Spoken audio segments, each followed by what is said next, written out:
जी मैं Rohan, study point में रोहन। आप सभी का वेलकम भारतीय संविधान सीरीज में। आज हम बात करेंगे आर्टिकल नंबर 13 के बारे में, यानी अनुच्छेद नंबर 13, जो कि बात करता है मूल अधिकारों के ऊपर। इससे पहले अगर चैनल पर नए हो तो चैनल को सब्सक्राइब कर लो। और अभी भी एक उम्मीद है मुझे कि आप लोग अभी मेरे चैनल को खूब सपोर्ट कर रहे हो और मुझे सपोर्ट कर रहे हो, तो उसके लिए तहे दिल से धन्यवाद। आइए शुरू करते हैं आर्टिकल नंबर 13। और अगर इससे पहले आर्टिकल नंबर 12 को नहीं पढ़ा है तो उसे विजिट जरूर करें।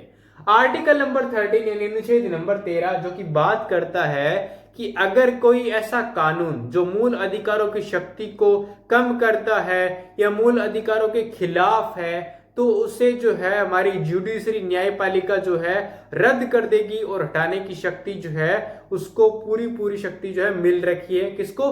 जुडिशरी को। जनरली जो है आर्टिकल 13 जो है वो नहीं पढ़ाया जाता बच्चों को, और ये उतना ही इंपॉर्टेंट है जितना आर्टिकल 32 है, क्योंकि ये सारी शक्तियां जुडिशरी को देता है जो जुडिशरी को जरूरत है, जिससे जुडिशरी मूल अधिकारों की सुरक्षा करती है। जो आम अधिकार हैं इंसान के, उनको बचाने का काम करती है। इसलिए हम कहेंगे कि ये इंपॉर्टेंट आर्टिकल है। ठीक है, जानते हैं आर्टिकल 13 की हेडिंग को इन डिटेल में। लॉज इनकंसिस्टेंट विथ और in and negotiation of the fundamental rights. ऐसा कोई भी कानून, ठीक है, जो मूल अधिकारों की शक्ति को कम करता हो, ठीक है, मूल अधिकारों के ऊपर ऐसा कोई कानून बनाया जा रहा है, ठीक है, जो उसकी शक्ति को भी कम करता हो, ठीक है, और उस कानून से मूल अधिकार प्रभावित हो रहे हो, ठीक है, उन्हें नुकसान पहुंच रहा है, तो ऐसे कानून को जो है जुडिशरी या न्यायपालिका रद्द कर सकती है, जो किसी भी तरीके से खिलाफ है किसके? मूल अधिकारों के। ये हेडिंग की बात की गई है मेन में आर्टिकल नंबर 13 के फर्स्ट की। ठीक है, all laws force in the territory of India immediately before the commencement of this constitution insofar as they are inconsistent with the provisions of this part shall to the extent of such inconsistency to be violent। ठीक है, to be void. अब क्या बताया गया है कि अब इस हेडिंग में सिंपली ये बताया गया कि कोई भी ऐसा कानून जो संविधान बनने से पहले और संविधान बनने के बाद में जो कोई कानून बनाया जाता है या बनाया गया था इससे पहले, संविधान बनने से पहले, जो संविधान के अंदर जो मूल अधिकार है उसकी शक्ति को अगर कम करता है या उसके खिलाफ है, तो ऐसे क्या कानून जो हैं उन्हें रद्द कर दिया जाएगा, उन्हें हटा दिया जाएगा भारतीय संविधान से। सिंपली इतना बताया गया है इस हेडिंग में। ठीक है, अब देखो अगर आप प्योर हिंदी में संविधान पढ़ रहे हो तो प्योर हिंदी में तो बहुत कुछ अलग लिखा है। ठीक है, प्योर हिंदी में आपको नहीं समझा रहा है, यहाँ पर मैं आपको मेनली ये समझाने की कोशिश कर रहा हूँ कि आप सिंपल वर्ड्स में संविधान को समझ पाओ। ठीक है, प्योर हिंदी लेके बैठ जाओगे तो बिल्कुल ही समझ नहीं आएगा आपको। ओके, आगे चलते हैं।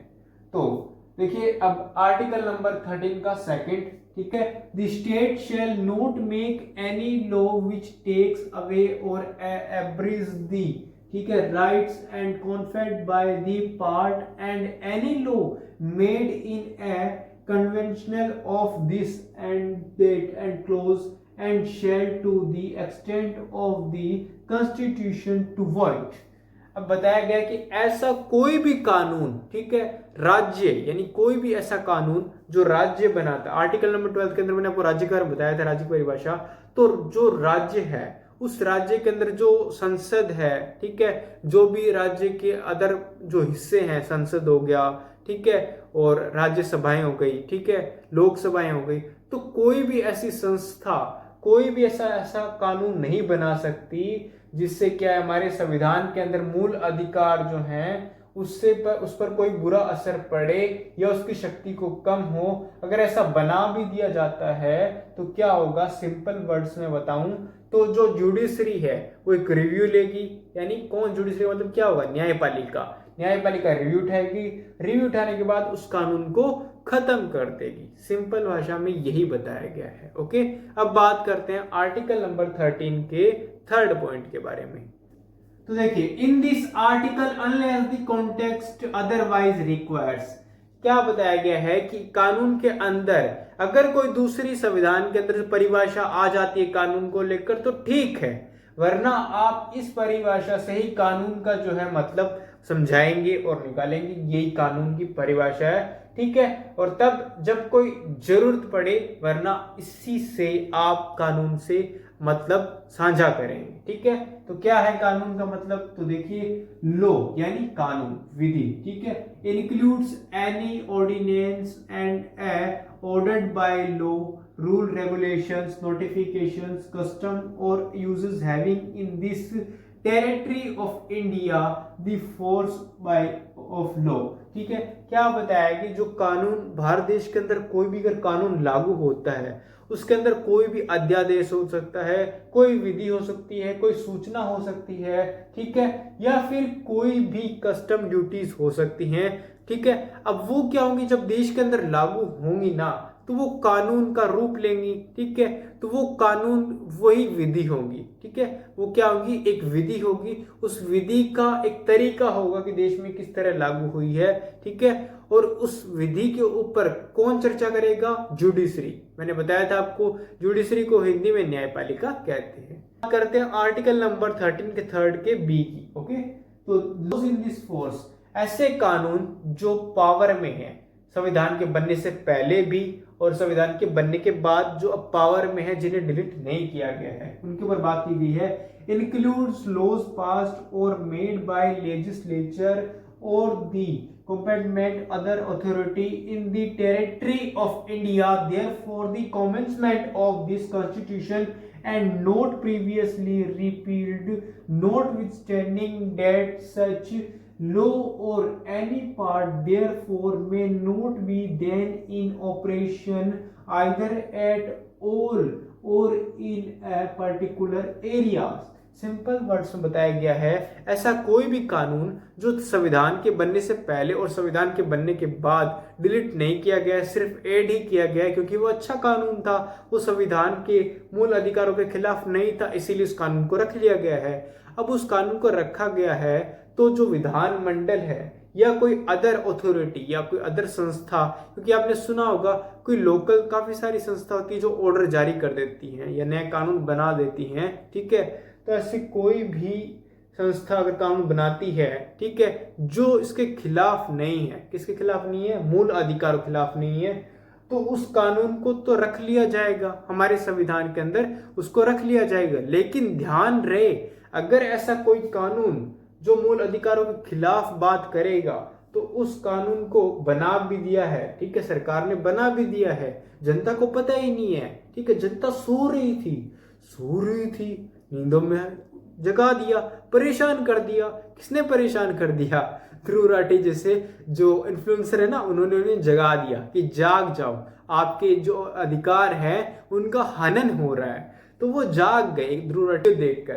तो अब क्या होगा, सिंपली सरकार को वो कानून जो है बनाया है जो मूल अधिकारों के खिलाफ है, वो डिलीट करना पड़ेगा, ठीक है, ये बताया गया है इसके अंदर, ठीक है, कि वो डिलीट करना पड़ेगा क्योंकि वो मूल अधिकारों के खिलाफ है, ओके। बात करते हैं आर्टिकल नंबर 13 के फोर्थ की, ठीक है। तो nothing in this article shall apply to any amendment of this constitution made under article number 368। अब बताया गया है कि आप कोई भी अमेंडमेंट यानी किसी प्रकार का संशोधन कर सकते हैं आर्टिकल नंबर 13 में या पूरे संविधान में, अगर करना है तो कर सकते हैं। आपको संशोधन करने की कोई रोक टोक नहीं है, आप जरूर करें, ठीक है, आप ना कर सकते हैं। इस पर किसने रोका है, कि आपको नहीं रोका ना। ये बात की बात है कि संविधान में जो संशोधन आपने किया है वो सही है गलत, ये तो बाद में सुप्रीम कोर्ट अपने आप चेक कर लेगा, रिव्यू लेकर, ठीक है। कोर्ट को रिव्यू चाहिए, रिव्यू लेकर वो चेक कर लेगा क्या ये संशोधन गलत है नहीं है, गलत होगा तो हटा दिया जाएगा, सही होगा तो रख लिया जाएगा। ये बात की बात है, पहले आप संशोधन कर सकते हैं, ये बात बताई गई है, ठीक है। आर्टिकल 368 क्या कहता है, संशोधन करने की बात कहता है भारतीय संविधान में, वो आप कर सकते हैं, ठीक है। भारत सरकार कर सकती है, भारत संसद कर सकती है, ठीक है। अब ये जो पॉइंट है, पॉइंट नंबर 4, ठीक है, अब ये जो पॉइंट है ये शामिल किया गया था इंक्लूड बाय 24th अमेंडमेंट, 24वां संशोधन संविधान में किया गया था। और कब किया गया था, 1971 में किया गया था और इसको शामिल कर लिया गया था। और कोर्ट बाद में ही बात करेगा, संविधान संशोधन होने के बाद में ही डिसाइड करेगा क्या आपने जो संशोधन किया है, ठीक है, वो गलत है या सही। ये तो बाद में चेक कर लिया जाएगा, आप जरूर करें, इस पर कोई रोक टोक नहीं है। अब जल्दी से आर्टिकल नंबर 13 का एक क्विक रिवीजन लेते हैं, ठीक है।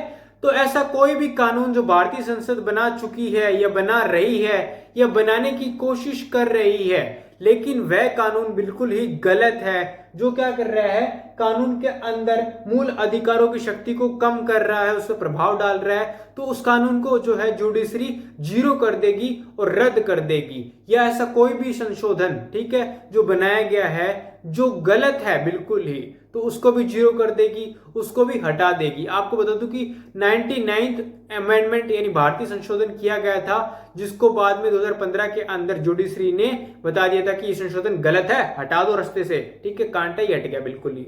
तो ऐसा भी होता है, ठीक है, ध्यान में रहे, भारत में ही होता है, ठीक है, और कहीं नहीं होता, और ये सही भी है, ठीक है। क्यों सही है? क्योंकि अगर जो आपके मूल अधिकार हैं वो आपके कम हो जाएंगे तो समस्या ही होगी ना, तो इसलिए सही है। आर्टिकल नंबर 13 बड़ा जरूर था, लेकिन आपने इसे बहुत ज्यादा बड़ा बना दिया अपने दिमाग में ये सोच के कि हाँ ये मुझे समझ नहीं आएगा। तो ऐसा ना करें मित्रों, बढ़िया सा एक चाय का कप पीकर इसको दोबारा वीडियो को देख लें, आपको समझ में आ जाएगा। तब तक के लिए मुझे दीजिए इजाजत, मिलूंगा आर्टिकल नंबर 14 के साथ, तब तक के लिए धन्यवाद।